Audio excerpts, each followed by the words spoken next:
Visión País. Este programa es presentado por la Universidad Politécnica y Artística del Paraguay, UPAP. Transforma tus sueños en hechos con el auspicio de la Universidad Nacional de Pilar.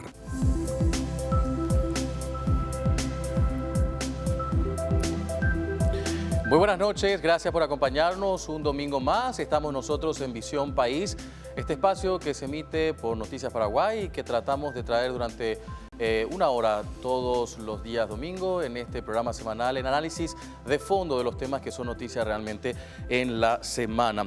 Esta noche estaremos hablando sobre el rol de la justicia y la situación en la cual estamos viviendo actualmente. ¿Se darán los cambios, algunos que se sienten y se perciben actualmente, pero que definitivamente no terminan de hacer entender a la gente o que la gente termine de creer que realmente los cambios en la justicia se están dando, o todo seguirá igual? Es el tema que vamos a estar abordando esta noche con nuestros invitados, y en la última parte de nuestro encuentro de esta semana estaremos hablando también sobre un seminario internacional que se dará cita en nuestro país con especialistas muy renombrados ellos de Chile que vienen a visitar. Eso estaremos hablando también en la última parte de nuestro encuentro de esta semana. La justicia paraguaya, que definitivamente está en su proceso de examen más importante. Próximamente se dará la renovación de un miembro más de la Corte Suprema de Justicia. Hay anuncios también de proyectos de leyes que se están planteando en torno a algunas instancias dentro del Poder Judicial, el caso del Jurado de Enjuiciamiento de Magistrados, como también el Consejo de la Magistratura, que permanentemente se escuchan los debates en torno a la necesidad de una reforma de estas instancias. Se plantea también una reforma en el Código Electoral en nuestro país a través del Tribunal Superior de Justicia Electoral. Aparte de eso, lo que sigue siendo también un tema en el tapete en torno a la reforma constitucional de nuestro país. Bueno, de esos temas estaremos hablando esta noche aquí en Visión País.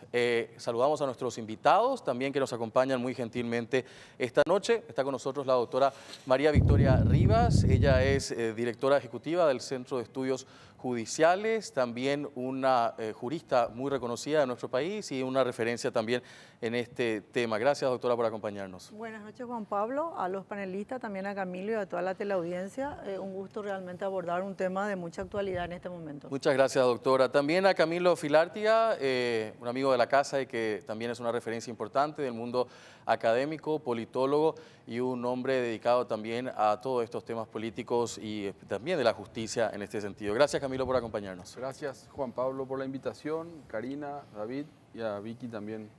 Un placer estar acá. También saludamos a David Velázquez, que está con nosotros también esta noche aquí en el panel. Gracias, David. Buenas noches, Juan Pablo. Buenas noches, Karina, Camilo, doctora María Victoria.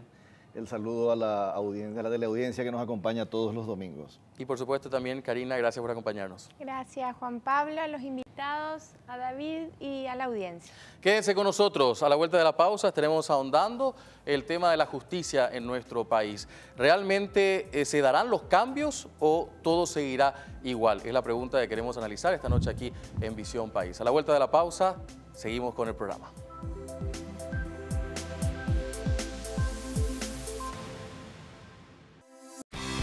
Porque decidiste cambiar y mejorar. Elegiste ser quien siempre te propusiste. Tu fortaleza es la confianza. Y esa confianza te llevó a que ahora te llamen licenciada. Transforma tus sueños en hechos. Inscripciones abiertas 2019. UPAP. Hacemos. Dedicación. Excelencia. Innovación. Investigación. Profesionalismo. Solidaridad. Son virtudes que el país demanda. Y hay personas como vos y yo que las estamos alcanzando. El desafío no es fácil, hay muchos obstáculos, pero siempre están las herramientas y la ayuda necesaria. No estamos solos en esta carrera, tenemos la fuerza, la capacidad y el corazón. Y porque amamos lo que hacemos, queremos ser los mejores para ofrecer lo mejor.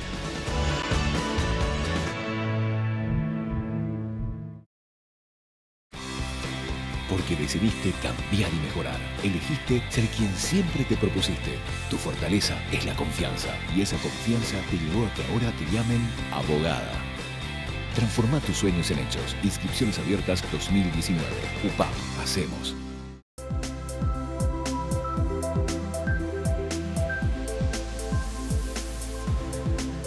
Estamos de vuelta luego de la pausa. Gracias por acompañarnos en este análisis de la semana con la doctora María Victoria Rivas, el politólogo Camilo Filártiga y por supuesto nuestro calificado panel, David Velázquez y Karina Rodríguez. Vamos a estar analizando el tema de la justicia en nuestro país. ¿La justicia paraguaya se darán los cambios o todo seguirá igual?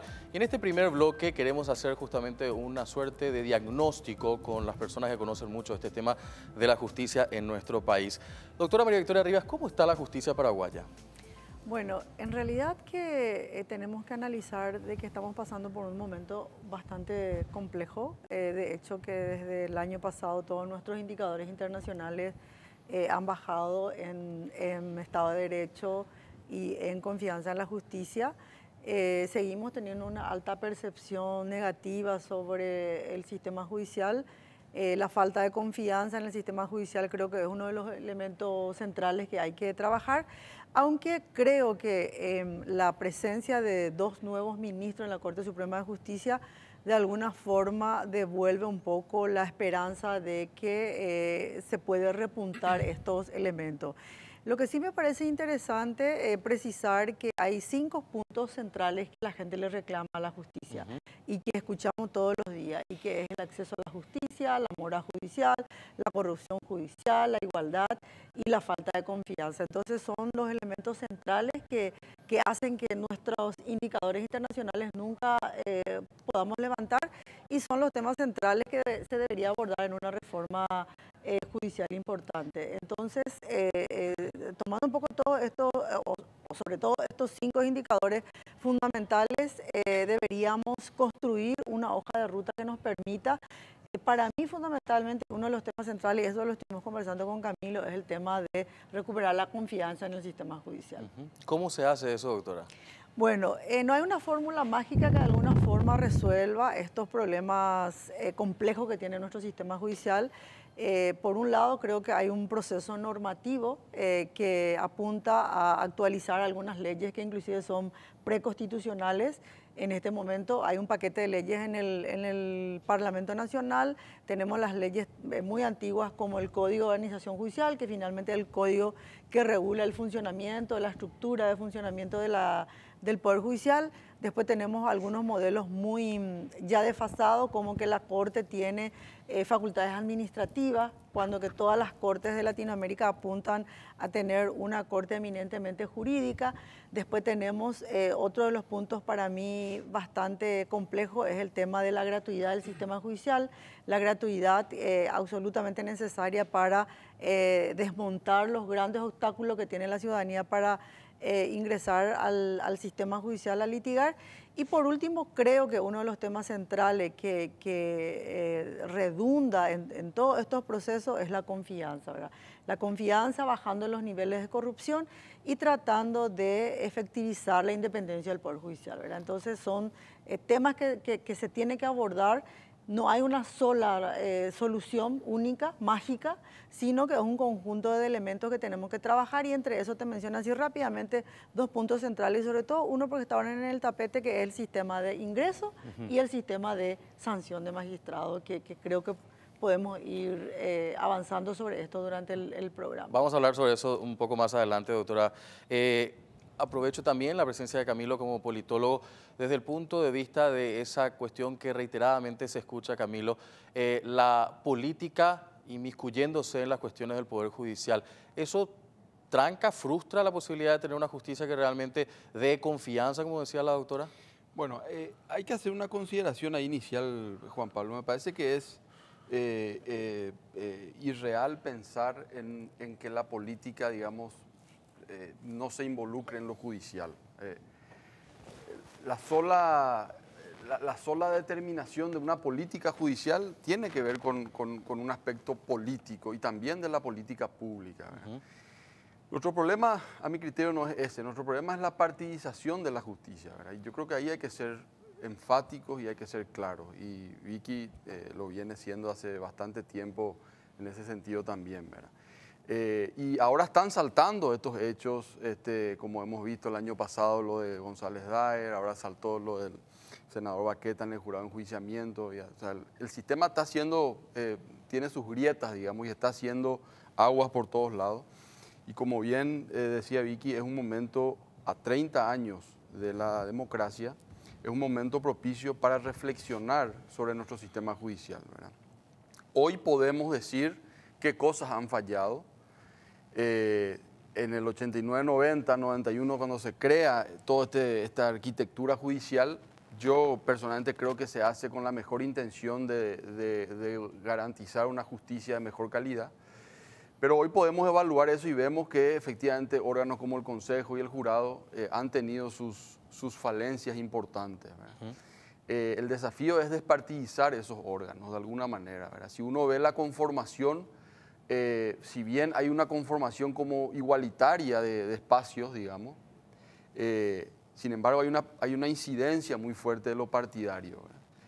Y mientras nosotros no tengamos, digo nosotros, nuestra clase política no haga una autocrítica en ese sentido y no existe una voluntad política real de no inmiscuirse en los grandes temas judiciales, yo creo que va a ser muy difícil, van a ser muy difíciles los cambios, ¿verdad? Hay una cuestión que poníamos justamente en el análisis sobre el título de nuestro programa de hoy, que es la justicia. ¿Se darán los cambios o seguirá todo igual? Sobre lo que planteaba la doctora Rivas, Camilo, el tema de si se dan los cambios o se están dando los cambios, esta como bocanada de oxígeno que entraron con los dos nuevos ministros de la Corte, el último proceso de este último que tiene algunos magistrados que como que se quiso embarrar la cancha de vuelta. Sí. ¿Hay como una percepción de cambio o eso es una cuestión por legalería nomás, como se dice? No. Yo quiero transmitir también un mensaje medianamente positivo en ese sentido, ¿verdad? Yo creo que los cambios a la fuerza se van a terminar dando, ¿verdad? Los cambios en democracia son mucho más lentos, ¿verdad? Y efectivamente a nosotros ya nos está llevando más de 30 años, ¿verdad? Entonces hay como una exasperación, un cansancio de la gente, ¿verdad? Por ver ciertos fracasos del sistema judicial, ¿verdad? Pero hoy la sociedad no es la misma de 1990, hoy es una sociedad que tiene mucha más información, que conoce lo que pasa en el mundo, y que puede exigir mucho mejor derechos y garantías constitucionales, ¿verdad? O sea, hoy la sociedad es absolutamente diferente. Tenemos una juventud también que está irrumpiendo con fuerza.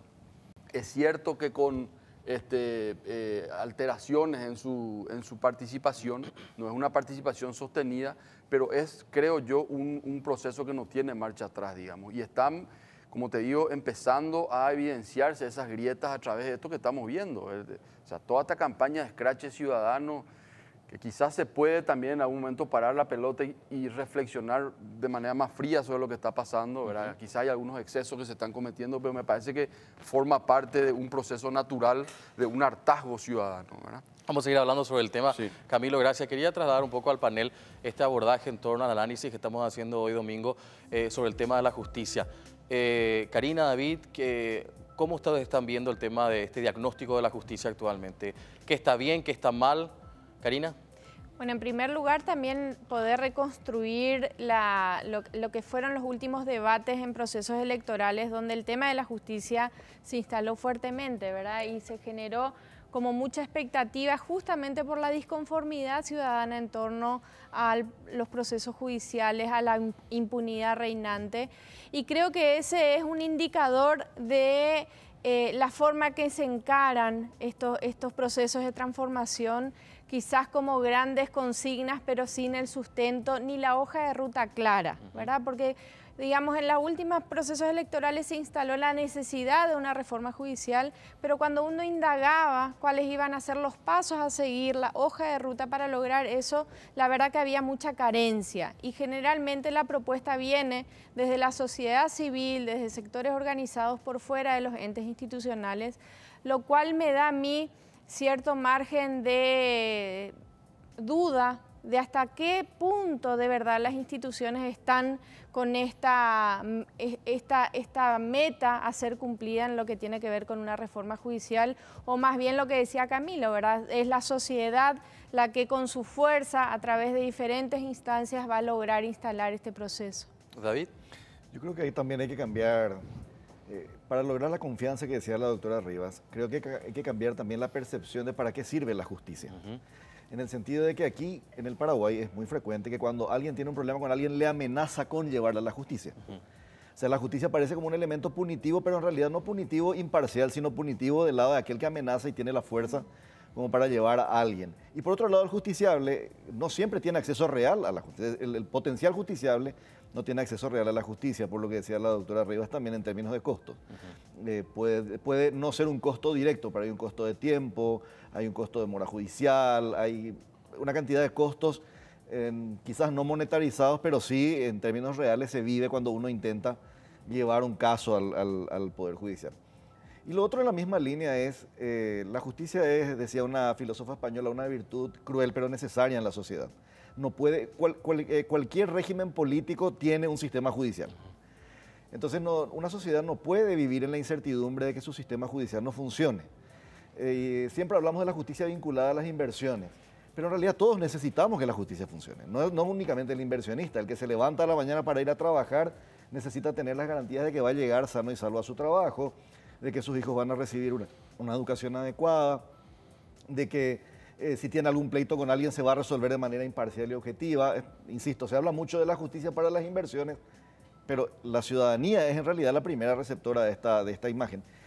Y finalmente el último punto, coincido con Karina y con Camilo, y supongo que la doctora Rivas también hace el mismo análisis, porque además ella hoy está, digamos, del lado de la sociedad civil, después de haber estado mucho tiempo del otro lado del mostrador, y es que la pregunta es cómo hacemos para que esta reforma permita que el sistema judicial encuentre sus propios anticuerpos. Porque si no hubiera sido por las movilizaciones ciudadanas, posiblemente nada de lo que se mencionó antes hubiera ocurrido. La fuerte presión de la ciudadanía es la que logró en buena medida la reacción de la gente del sistema. Entonces la pregunta es, cuando se hace la reforma, ¿cómo esa reforma tiene sus anticuerpos? Lo mismo pasa con el legislativo. Pareciera que cuando hay un ataque se moviliza una actitud corporativa y se cierran en bloque. ¿Cómo hacemos para que en vez de cerrarse haya un correctivo interno y no que la gente, que la ciudadanía que tiene que salir a movilizarse en el medio de sus actividades cotidianas sea finalmente la que termine dando el toque de atención? Eso además tiene que ver con la sostenibilidad de las reformas en el tiempo. Esas serían las primeras inquietudes en relación con lo que se planteó. Gracias, David. Vamos a hablar esto a la vuelta de la pausa. Se citaron varios temas muy interesantes también aquí en este primer bloque. Me gustaría ahondar un poco a la vuelta de la pausa sobre el tema de la crítica de los gremios de abogados al sistema de juzgamiento de magistrados. Es un tema que está también en el tapete últimamente.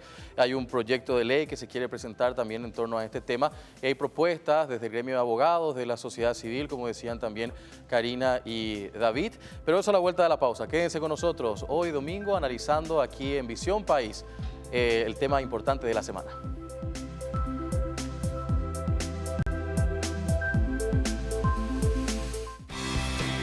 Porque decidiste cambiar y mejorar. Elegiste ser quien siempre te propusiste. Tu fortaleza es la confianza. Y esa confianza te llevó a que ahora te llamen arquitecto. Transforma tus sueños en hechos. Inscripciones abiertas 2019. UPAP. Hacemos. Dedicación, excelencia, innovación, investigación, profesionalismo, solidaridad. Son virtudes que el país demanda y hay personas como vos y yo que las estamos alcanzando. El desafío no es fácil, hay muchos obstáculos, pero siempre están las herramientas y la ayuda necesaria. No estamos solos en esta carrera, tenemos la fuerza, la capacidad y el corazón. Y porque amamos lo que hacemos, queremos ser los mejores para ofrecer lo mejor.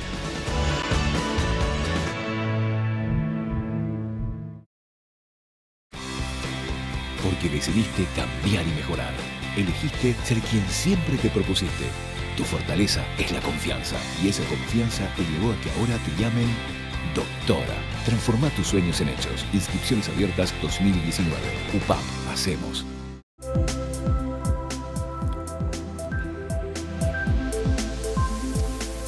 ¿La justicia paraguaya se darán los cambios o todo seguirá igual? Es la pregunta que estamos analizando este domingo de noche aquí en Visión País, con la doctora María Victoria Rivas y el politólogo Camilo Filártiga. Agradecemos de vuelta una vez más su presencia. Hablemos un poco de las propuestas en torno a algunas posibles soluciones que se tienen que dar en torno a esta sensación, yo me animo a decir más, percepción o sensación de que las cosas están cambiando en materia de justicia. Hay un proyecto de ley, tengo entendido, doctora Rivas, sobre este tema de lo que usted mencionaba, cómo ingresar ¿Y eso cómo se está llevando? ¿Y cómo salir? ¿Cómo se está llevando eso? Sí, mira, me gustaría apuntar un poco a lo que está diciendo David, de que si bien es cierto, siempre tuvimos una visión muy reduccionista sobre el sistema judicial, que vemos como meros productores de sentencias a los jueces. Sin embargo, hay que insistir mucho que la justicia es indispensable para el desarrollo social. Y dentro de ese desarrollo social, creo que el elemento central es la confianza hacia el sistema judicial. Y hay un poco a enganchar con lo que está diciendo Camilo, de que en los últimos tiempos se da un fenómeno bastante interesante con relación a la visibilidad que se tiene sobre la justicia. Anteriormente la ciudadanía no hacía muchas manifestaciones sobre el sistema judicial, salvo aquellas de plaguearnos por los medios, etcétera. Sin embargo, ahora vemos que la sociedad civil se organiza y genera mecanismos de protesta con relación al sistema judicial. Eso me parece un gran avance porque se visibiliza la justicia y se tiene una concepción ya diferente al tema judicial. ¿Es una cuestión nueva, doctora? Yo creo que es una cuestión muy nueva y muy novedosa que se está dando en los últimos tiempos, porque anteriormente el tema de la justicia no terminaba de un círculo académico, jurídico, para llamarlo de alguna forma, y entre abogados analizábamos y tratamos de dar alguna solución. Ahora eso traspasa del gremio y de ese círculo limitado que se tenía, y se involucra a la ciudadanía. Toda la ciudadanía se involucra en una acción de mejoramiento del sistema judicial, y eso me parece muy saludable. Y ahí te quiero unir a lo que vos estabas mencionando, de que fijémonos en la crisis del jurado de enjuiciamiento en este momento, que nosotros lo llamamos crisis, y el jurado de enjuiciamiento fue tapa de todos los medios en los últimos tiempos. Eso de alguna forma genera una posibilidad de conocimiento de funcionamiento institucional. Entonces, por primera vez la ciudadanía empieza a entender qué es lo que es el jurado de enjuiciamiento, para qué es lo que sirve el jurado de enjuiciamiento, y vincular un poco el jurado de enjuiciamiento con un elemento central de los jueces, que es la independencia. Es decir, la gente que está fuera del ámbito académico, para llamarlo de alguna forma, no tiene noción de que el buen funcionamiento del jurado de enjuiciamiento repercute finalmente en ese juez que es el que va a decidir tu sentencia. Porque si vos estás en un conflicto con una persona que tiene un poder político que puede conectarse con el jurado de enjuiciamiento, fuiste. Es decir, la desigualdad procesal se ve claramente en la injerencia política de que puedan ejercer algunos miembros del jurado de enjuiciamiento sobre el funcionamiento de la independencia general del Poder Judicial, y en especial la independencia funcional de los jueces cuando están dictando y resolviendo un conflicto en específico. Doctora Rivas, sobre ese tema, para luego pasar a Camilo, pero me parece importante que la teleaudiencia pueda entender lo relacionado al tema de la importancia de esta instancia, que está incluso dentro de nuestra Constitución, que es el Jurado de Enjuiciamiento de Magistrados. ¿Esto nace con Óscar González Daer o ya existía algo previo al mal funcionamiento del jurado y la politización de esta instancia, y termina ahora con esa guinda a la torta, pongámosle el caso Baqueta? Bueno, fíjate que el tema de la corrupción en el sistema judicial son como cifras negras que no dejan evidencia, salvo cuando se rompe la estructura y se ponen a la luz pública estas evidencias, ¿verdad? Eso pasa con el tema de los audios de González Daer. Es decir, durante mucho tiempo, y eso nosotros lo vivimos en la Comisión Nacional de Reforma, tanto jueces como fiscales vienen denunciando la presión que reciben desde el jurado de enjuiciamiento de magistrados, y eso se contaba como una anécdota. Es decir, se sospechaba, pero no se tenía la evidencia. Cuando se salen los audios de González Daer, entonces las evidencias se ponen a la luz pública. Entonces se confirma la sospecha, para llamarlo de alguna forma. Entonces es una práctica que se viene denunciando desde hace bastante tiempo. Creo que ahora se ha tomado en serio, para llamarlo de alguna forma, el reclamo ciudadano específicamente sobre estos aspectos. De alguna forma ha contribuido para tratar de generar alguna acción con relación a su mejoramiento. Y te diré un antecedente, Juan Pablo, de que hace más de 3 años está en el Senado durmiendo en el paquete de reformas una nueva ley del jurado de enjuiciamiento, pero cuando empiezan las manifestaciones ciudadanas, como que hay un interés de parte de la clase política de tratar de desempolvar estas propuestas legislativas, y ahora tenemos 2 proyectos de leyes que analizan de alguna forma el mejoramiento en el juzgamiento de la conducta de jueces y fiscales, porque acordate que la conformación del jurado de enjuiciamiento no se puede tocar, porque es constitucional. Entonces, sin una reforma constitucional no podemos tocar la conformación, pero sí podemos avanzar en mejorar las condiciones del juzgamiento de jueces y fiscales, ¿verdad? Vamos a hablar un poco más de eso, doctora Rivas. Camilo, hay una cuestión que se planteó incluso en el bloque anterior, de vuelta la doctora Rivas hizo referencia ahora a la confianza, pero la confianza se construye sobre la base del carácter.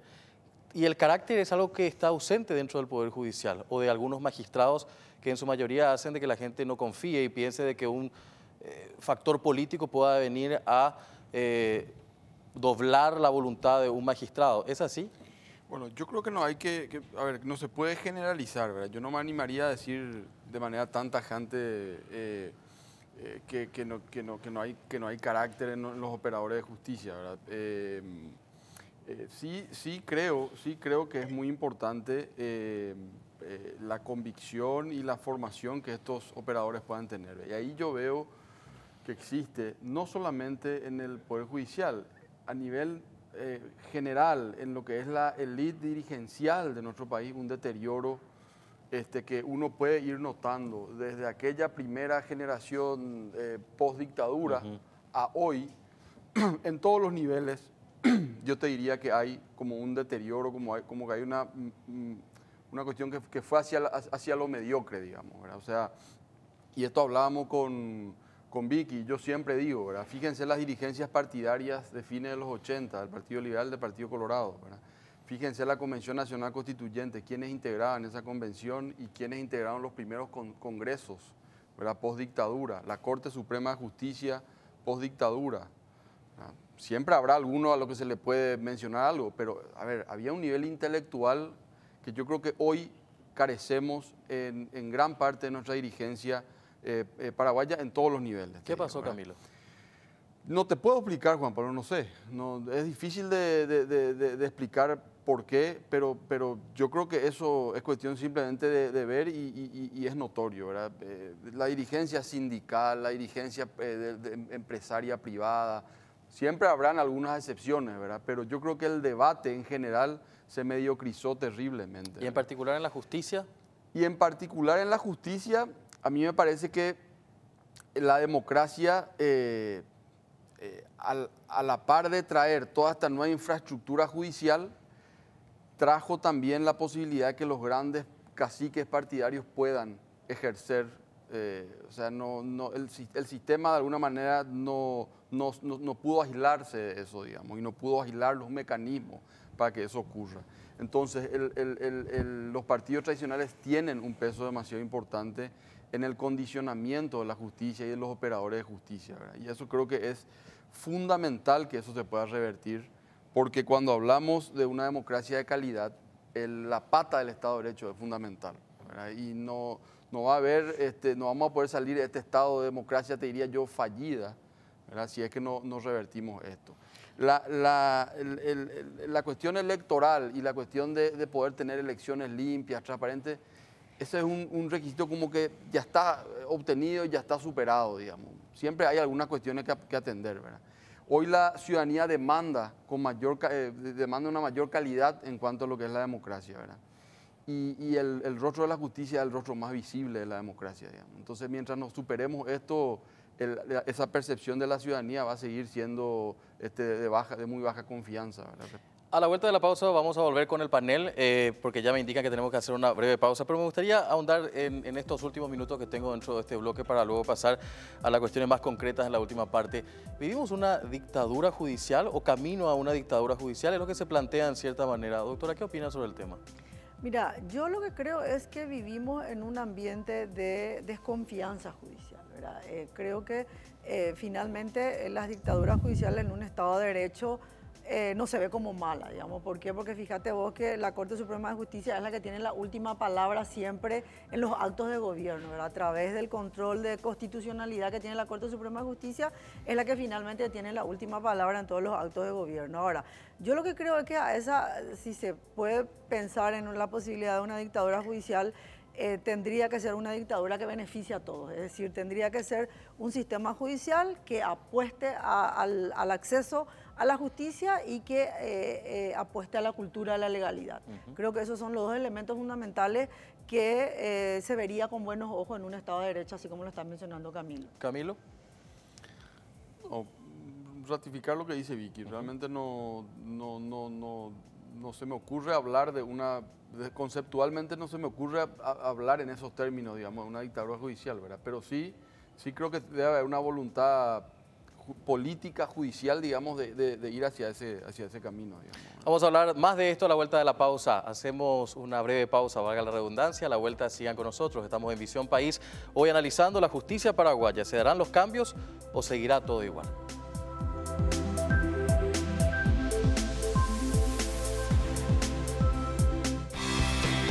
Porque decidiste cambiar y mejorar. Elegiste ser quien siempre te propusiste. Tu fortaleza es la confianza. Y esa confianza te llevó a que ahora te llamen ingeniero. Transforma tus sueños en hechos. Inscripciones abiertas 2019. UPAP. Hacemos. Dedicación, excelencia, innovación, investigación, profesionalismo, solidaridad. Son virtudes que el país demanda y hay personas como vos y yo que las estamos alcanzando. El desafío no es fácil, hay muchos obstáculos, pero siempre están las herramientas y la ayuda necesaria. No estamos solos en esta carrera, tenemos la fuerza, la capacidad y el corazón. Y porque amamos lo que hacemos, queremos ser los mejores para ofrecer lo mejor.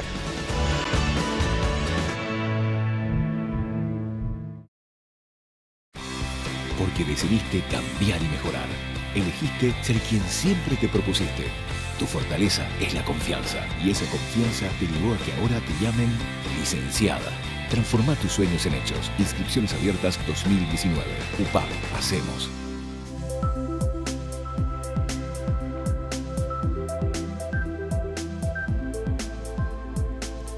Estamos de vuelta en Visión País, hoy día domingo, haciendo el análisis de la semana, hablando sobre la justicia paraguaya. Y arrancamos con el panel justamente. En la última pregunta, ¿vivimos una dictadura de la justicia? Solemos hablar con Karina de eso a veces. Karina. Bueno, yo lo que creo es que hay que contextualizar también resabios de qué todavía seguimos administrando como país en términos culturales, en términos de prácticas, en términos de vicios. 35 años de dictadura no son poca cosa para la historia y la construcción de una cultura que pretende instalar un Estado de Derecho. O sea, yo realmente no quiero desconocer porque si no pareciera que la democracia es la que falló.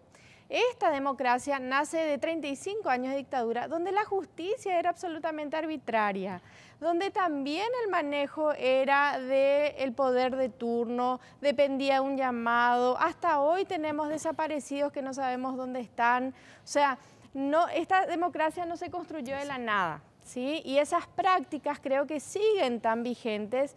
Y yo le escuchaba a Camilo y en estos días también me tocó reflexionar un poquito sobre esa sensación de situaciones superadas y que lamentablemente a veces la realidad explota en nuestra vista y vemos que no fue tan superada, ¿verdad? O sea, un director de colegio que reivindica al dictador Alfredo Stroessner en pleno periodo democrático después de 30 años, en la inauguración del año escolar se hace conmemoración a la dictadura. O sea, seamos un poquito más sensibles, por lo menos, en repensarnos en este proceso de construcción democrática, entendiendo nuestro cimiento, ¿verdad? Porque si no, creo que juzgamos mucho a estos procesos y no vamos a lograr entender hasta que no entendamos que finalmente esos resabios siguen tan vigentes, siguen tan vivos y lamentablemente siguen perjudicando tanto.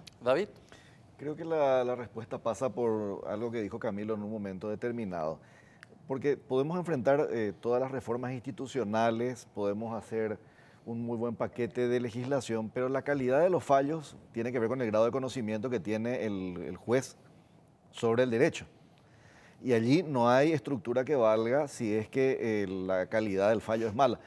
La ventaja, entre comillas, es que primero, si se asegura la independencia del magistrado, ese fallo es independiente y es corregido por la instancia siguiente si funcionara realmente el sistema bien. Y a su vez, en los fallos más graves se pueden corregir a través de los mecanismos de destitución y sanción de los magistrados.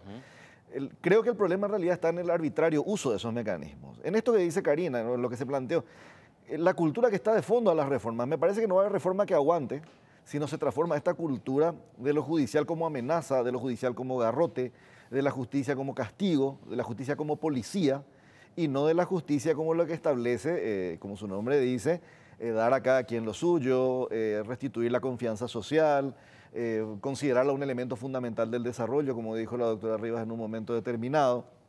Me da la impresión de que mucho pasa por desmontar culturalmente, porque la resistencia a los cambios va a ser cultural. Insisto, no va a haber cambios buenos si las universidades siguen generando malos profesionales en el campo del derecho. No va a haber reforma que aguante, no va a haber reforma que aguante. Y eso no tiene que ver únicamente con el conocimiento académico, sino con las prácticas inclusive que se desarrollan en la universidad, con la forma en cómo se percibe el derecho dentro de la sociedad. Sobre ese punto, y me parece importante esta propuesta, tenemos unas placas preparadas justamente. En este bloque vamos a ver un poco lo que preparamos en torno a las propuestas de cambio que se quiere introducir en este proyecto de ley, doctora Rivas. Y desde la construcción de una normativa, pero desde una mirada más de grupos de la sociedad civil que están preocupados ante esta situación en particular. Es otra forma de construir estas normativas con las que normalmente antes se hacían entre cuatro paredes y la gente se tenía que consumir eso nada más. Ahora, ¿cómo se plantea esto y esta propuesta? En realidad yo creo que los procesos legislativos ahora son como más democráticos en el sentido de que se difunden, se conocen, se analizan, se sugieren recomendaciones, modificaciones.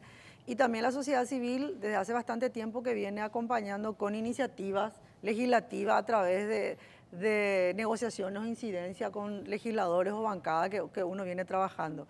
En este tema del jurado de enjuiciamiento me parece bastante interesante de que se analiza cuáles son aquellos aspectos que de alguna forma vienen deteriorando el juzgamiento de la conducta de jueces y fiscales y que le dio mucho poder al jurado de enjuiciamiento. Y te menciono ahí solamente dos elementos. Uno es la facultad oficiosa del jurado de enjuiciamiento, o sea, la posibilidad de que los miembros del jurado de enjuiciamiento puedan iniciar de oficio una investigación contra jueces y fiscales. Eso se ha denunciado muy fuertemente por parte de los gremios de que es un arma muy poderosa y extorsiva que utilizan los miembros del jurado de enjuiciamiento. En segundo lugar, que el jurado de enjuiciamiento se convierte en juez y parte a la vez. O sea, siguiendo un modelo inquisitivo que ya está desfasado en el país, nosotros hemos avanzado en un modelo acusatorio, en el juzgamiento, en el proceso penal. Entonces ahora se ve la posibilidad de que el procedimiento de juzgamiento de conducta de jueces y fiscales también se incorpore el modelo acusatorio. ¿Qué significa eso? Que los miembros del jurado se conviertan en órgano juzgador, que de hecho ellos son jueces juzgando las conductas, e incorporar la figura de un fiscal acusador. O sea, separar un poco las dos acciones y funciones fundamentales en un proceso de juzgamiento, que es la función de investigador y acusador, y la otra función que es la función de juzgador, ¿verdad? Así como están diciendo, esto probablemente no cambie la cultura política que opera detrás del funcionamiento del jurado de enjuiciamiento. Sabemos que las leyes no son suficientes, pero son importantes para corregir conductas y cultura, ¿verdad? Lo que nosotros tenemos que empezar a pensar seriamente ahora en darle seguridad a los buenos jueces y a los buenos fiscales y dejar de que el jaque del juzgamiento se convierta en un arma para debilitar investigaciones o para torcer resoluciones judiciales, ¿verdad? Entonces, eso un poco apunta ahora la modificación del jurado de enjuiciamiento. Y ahí, si me permitís, sí, otro elemento importante que se viene denunciando bastante es la prescripción de las denuncias. Resulta que hay denuncias que se cajonean en el jurado de enjuiciamiento y estas denuncias tienen 10, 5 años de vigencia dentro del jurado, y cuando molesta a un fiscal o cuando molesta a un juez, como que se reviven estas denuncias. Entonces ahora la ley pretende ponerle un plazo a estas denuncias, incorporar la figura de la prescripción de la acción en el proceso de jurado de enjuiciamiento y de alguna forma fortalecer y darle tranquilidad en tres elementos centrales. En el inicio de la investigación de oficio, separar las dos funciones de acusador y juzgamiento, y tercero, ponerle un plazo al jurado de enjuiciamiento para el dictamiento de la resolución o la prescripción de la acción, ¿verdad? ¿Cómo está el proyecto de ley?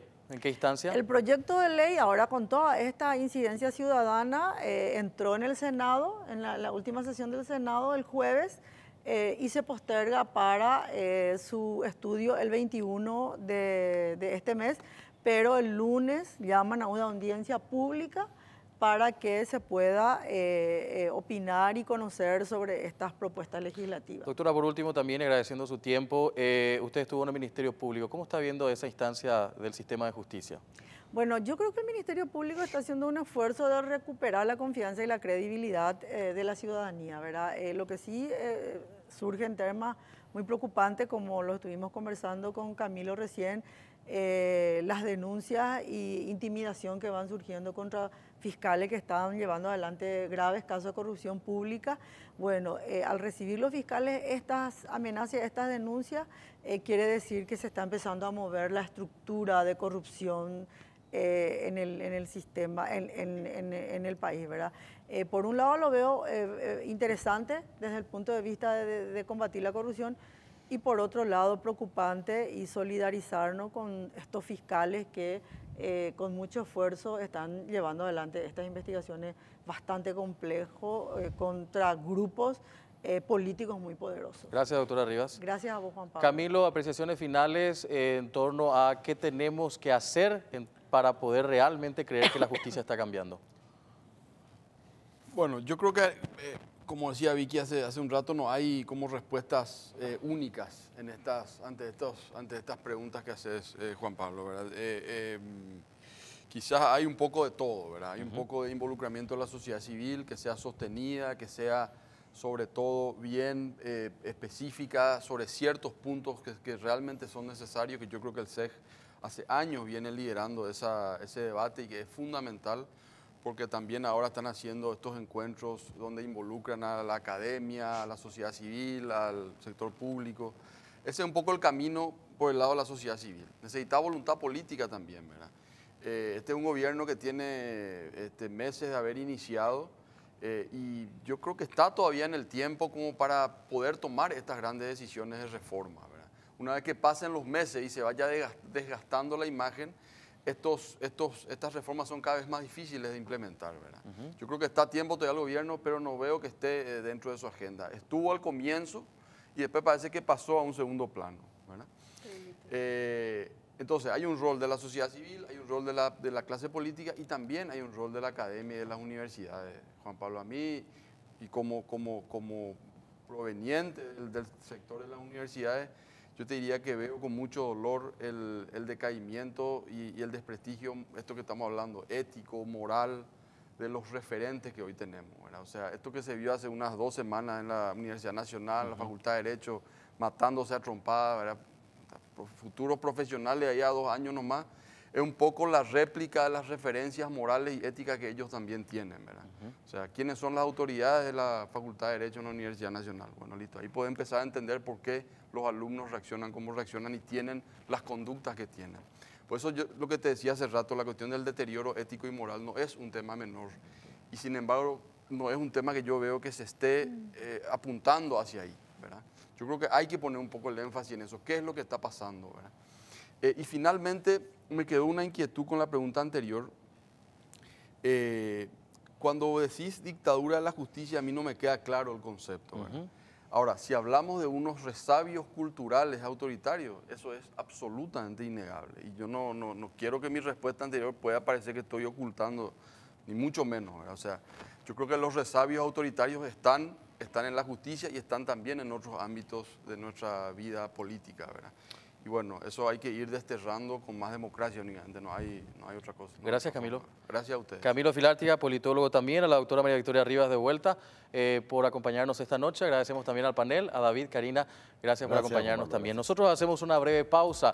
A la vuelta estamos con nuestro último bloque, hablando sobre un seminario internacional que se dará cita aquí en nuestro país con expertos que vienen de Chile para hablarnos sobre algo importante. Pero de eso, a la vuelta de la pausa.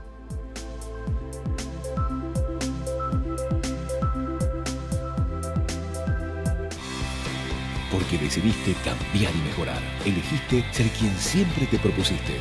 Tu fortaleza es la confianza. Y esa confianza te llevó a que ahora te llamen abogada. Transforma tus sueños en hechos. Inscripciones abiertas 2019. UPAP, hacemos. Dedicación, excelencia, innovación, investigación, profesionalismo, solidaridad. Son virtudes que el país demanda y hay personas como vos y yo que las estamos alcanzando. El desafío no es fácil, hay muchos obstáculos, pero siempre están las herramientas y la ayuda necesaria. No estamos solos en esta carrera, tenemos la fuerza, la capacidad y el corazón. Y porque amamos lo que hacemos, queremos ser los mejores para ofrecer lo mejor.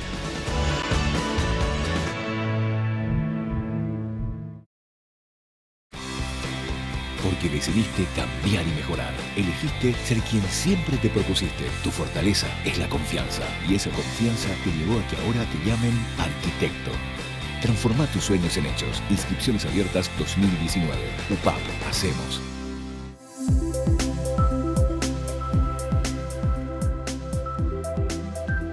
Estamos de vuelta en Visión País, compartiendo con ustedes el análisis de la semana, hoy día domingo, en la recta final de nuestro encuentro de 1 hora, para hablar sobre un seminario internacional que se llevó a cabo en nuestro país, de la mano, por supuesto, de la Universidad Politécnica y Artística del Paraguay, hablamos de la UPAP, el doctor Cristian Amador, profesor asistente del Instituto de Ciencias Biomédicas de la Universidad Autónoma de Chile, y la doctora bioquímica Stephanie Figueroa, asistente de laboratorio de Fisiopatología Renal de la Universidad Autónoma de Chile, estuvieron en nuestro país, o están todavía en nuestro país, dictando unos seminarios con gran presencia de personas interesadas en este tema en particular. Esto se enmarca dentro del proyecto Yajesha de la UPAP y queremos conocer más detalles al respecto. Doctor Cristian Amador, gracias por acompañarnos. Gracias. Doctora Stephanie Figueroa, también muchas gracias por acompañarnos. Gracias por invitarnos. ¿De qué se trató el seminario para que la gente pueda entender? ¿Qué es HTA? La HTA corresponde a la sigla, la abreviación que nosotros ocupamos para definir la hipertensión arterial. Y justamente este seminario conjunto que realizamos entre la UPAP y la Universidad Autónoma, que justamente corresponde a un convenio entre ambas instituciones para hacer transferencia de conocimiento y divulgación científica y de mejoramiento de la investigación, justamente trató acerca de las actualizaciones y en qué estamos y respecto de la hipertensión arterial, los nuevos proyectos que hay en investigación biomédica y las actualizaciones de las guías que recomiendan los especialistas para justamente su control de esta enfermedad que va en aumento, digamos. Va en aumento. Sobre eso en particular, doctora Figueroa, ¿qué podemos decir de cómo están los índices a nivel regional? Chile, el país de donde ustedes vienen, Paraguay, ¿tienen alguna cifra, algunos datos sobre esto? Bueno, en Chile 1/3 de la población, si no me equivoco, sufre hipertensión arterial. Por eso el país ha tratado de tener varias medidas con respecto al consumo de sal y también de glucosa y otros elementos. Hace no muchos años se realizó la ley de etiquetado para prevenir y darle la información a la persona, al consumidor, que qué es lo que está consumiendo y para que así él mismo pueda autocontrolar su consumo de estos alimentos que al fin y al cabo nos puede hacer daño. ¿Eso ha mejorado en las políticas públicas de salud de su país para que la gente pueda tomar conciencia y la prevención, doctor? Sí, de hecho, antes de la ley de etiquetado de los alimentos, en cuanto a que viene indicado si es que un alimento alto en grasas saturadas o alto en azúcar, previo a eso se hizo una ley de etiquetado en las cajetillas de los cigarrillos, por ejemplo, de parte del gobierno, del ministerio en ese entonces, muy fuerte en cuanto a que el etiquetado mostraba derechamente que las personas que consumían tabaco tenían riesgo de padecer de cáncer, ¿cierto?, o enfermedades respiratorias. En ese sentido, esa propaganda bien fuerte justamente desincentivó el consumo de tabaco en Chile, además que sumado a ello se aumentaron los impuestos al consumo de tabaco, y justamente la última encuesta nacional de salud que realizamos allá, del 2016 y 2017, los índices de tabaco, de consumo de tabaco disminuyeron. Entonces ahora esta ley de etiquetado que señalaba la doctora Figueroa, que es posterior a la de tabaco, esperamos que tengamos buenos resultados también en cuanto al consumo de sal, al consumo de azúcar y de cualquier alimento que sea perjudicial para la hipertensión arterial y para el riesgo cardiovascular que implica. Doctora Stephanie Figueroa, ¿cómo vieron Paraguay en estas dos experiencias? ¿Tuvieron chance de compartir experiencias con colegas aquí localmente que trabajan en el mismo tema? Principalmente tuvimos una grata experiencia compartir con alumnos de medicina. Y la verdad fue muy rica la experiencia porque están súper motivados en aprender, en tratar de llevarle esta información a la gente y que es sumamente importante. La gente necesita aprender a consumir, a saber qué es lo que está ingiriendo y que lo que puede ingerir les puede hacer mal. Entonces ver que los alumnos de medicina tengan ese interés de llegar a la gente tan fácilmente es muy emocionante verlo. Una cuestión también que me parece importante hablar en torno a este tema, ya que es una pandemia a nivel mundial, la cuestión de la hipertensión arterial. Doctor Amador, ¿ustedes hicieron algún estudio cuantitativo de cuánto implica a un país el tema de lo que significa la asistencia en materia de enfermedades cardiovasculares? Nosotros como laboratorio propiamente tal no, porque nosotros nos dedicamos más bien a la investigación biomédica que hace referencia a los estudios preclínicos antes del paciente, que de alguna forma busca identificar mecanismos que están asociados al desarrollo de la hipertensión, de tal forma de, acumulando evidencia científica y con el paso de los años, poder establecer estrategias terapéuticas que podrían concretarse, por ejemplo, en medicamentos, ¿cierto?, o fármacos que finalmente combatan la hipertensión. Pero sigue siendo un problema en materia de presupuesto, ¿consume mucho el presupuesto de salud? Sin duda. Sí, de hecho, las enfermedades cardiovasculares sabemos en general son la principal causa de muerte, ¿cierto?, a nivel mundial. Y dentro de las enfermedades cardiovasculares, la hipertensión arterial corresponde al principal factor de riesgo que lleva o que conduce a muerte cardiovascular. Y en ese sentido, en nuestro sistema de salud de Chile, la hipertensión arterial es considerada un problema que requiere atención inmediata y de hecho están listadas en una nómina de enfermedades que requieren de garantía explícita en salud. Eso quiere decir que todo paciente que padezca hipertensión arterial en Chile, ya sea que tenga una previsión de salud privada o pública, va a tener acceso a un tratamiento y a un seguimiento de su condición de hipertenso a fin de evitar complicaciones posteriores como la enfermedad renal o diabetes mellitus. Conclusiones finales, lastimosamente el tiempo en televisión es tirano. ¿Qué podemos decir en torno a lo que ha significado esta experiencia? ¿Hay algún material? ¿Van a volver de vuelta? Eso nos gustaría también compartir con la teleaudiencia, doctor. Sí, nosotros la verdad que nos vamos con el corazón lleno, como dijimos, porque la experiencia que nosotros traemos de nuestro avance en investigación básica y que pudimos compartir con los alumnos de medicina y con los colegas que se dedican a la hipertensión arterial acá en Paraguay, yo creo que nos abre puertas muy importantes en cuanto a mejorar los estándares de investigación, tanto como los que se hace acá en Paraguay, en este caso representados por la UPAP, ¿cierto? Y en nuestro vereda, digamos, de Chile, en lo que es en la Universidad Autónoma. Entonces, ciertamente, la idea ahora es potenciar lazos de investigación, concretar eso, generar proyectos conjuntos y, por supuesto, transmitir esto a la comunidad, que finalmente uno hace investigación para que la comunidad esté informada, pueda prevenirse y de alguna forma combatir esta terrible enfermedad. Gracias, doctor Cristian Amador, profesor asistente del Instituto de Ciencias Biomédicas de la Universidad Autónoma de Chile, y la doctora bioquímica Stephanie Figueroa, asistente del Laboratorio de Fisiopatología Renal de la Universidad Autónoma de Chile, que estuvieron, por supuesto, dando estos seminarios aquí en nuestro país. Hasta una próxima oportunidad. Muchas gracias. Muchas gracias. Nos estamos despidiendo, ha sido un gusto compartir con ustedes, hoy reemplazando al conductor habitual, el profesor doctor Francisco Jiménez. El próximo domingo estará, por supuesto, en la conducción, hablando hoy sobre el tema de la justicia y hablando también sobre este seminario internacional que compartimos con ustedes detalles al respecto. Será hasta una próxima edición. El próximo domingo de vuelta estaremos analizando el tema de la semana aquí en Visión País. Que pasen bien, buenas noches, buena suerte.